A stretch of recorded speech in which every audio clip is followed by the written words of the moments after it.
Today I'd like to talk about warts. The most common virus that causes these is human papillomavirus. So the way I've drawn this is that the living tissue is down here. This is living tissue also, and those little squiggly lines represent blood vessels. And then this is the level of the dermis right in there, and then the epidermis up here. And the wart mostly is in the epidermis. And the reason that's important is that the epidermis doesn't have a lot of blood supply to it. So this is a tumor that is benign, it's not cancerous, but your body doesn't attack it because it actually doesn't know that it's there.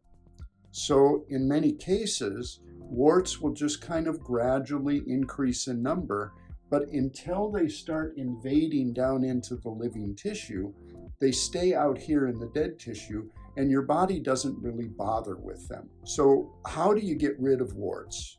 Well, there's a whole lot of discussion about this, but the basic idea is, as soon as you can get the immune system to notice that the wart is there, then the immune system will go on a search and destroy mission. That's typically what happens. So the way we get the immune system to notice this is in a bunch of different ways. The most typical way we do that is we do something destructive to the wart. Now we call it destructive because it does destroy the wart, but if you destroy the wart, but the immune system still doesn't notice that it's there, then some of the cells that weren't destroyed will cause the wart to grow back. So destroying the wart isn't really the issue. What you're doing is you're causing destruction to the tissue of that region.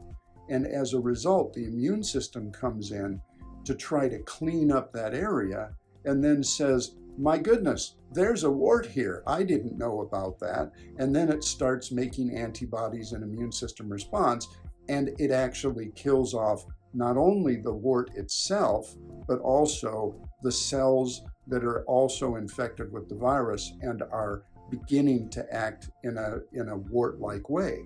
So you can start to get on top of this by increasing the immune system response. So one of the destructive ways that we work with this is to use freezing, and that's causing frostbite.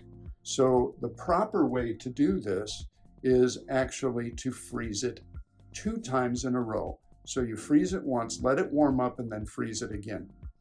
And you can increase the depth and intensity of the freeze by doing a little bit of surgical treatment ahead of time.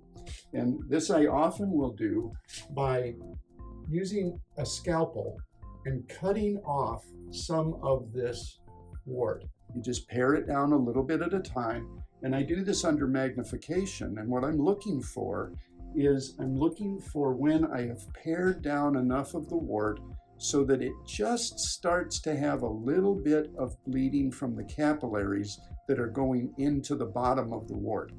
And when it gets to that point, now I have basically unified the bloodstream, which has the immune system in it, with the wart. If I were to leave it alone just like that, that might be sufficient, and it might actually immunize the person against the wart. So that's an overview of typical viral warts, and I hope that this has been helpful for you, and you may find additional information on our other videos, such as the skin video, etc. Thank you.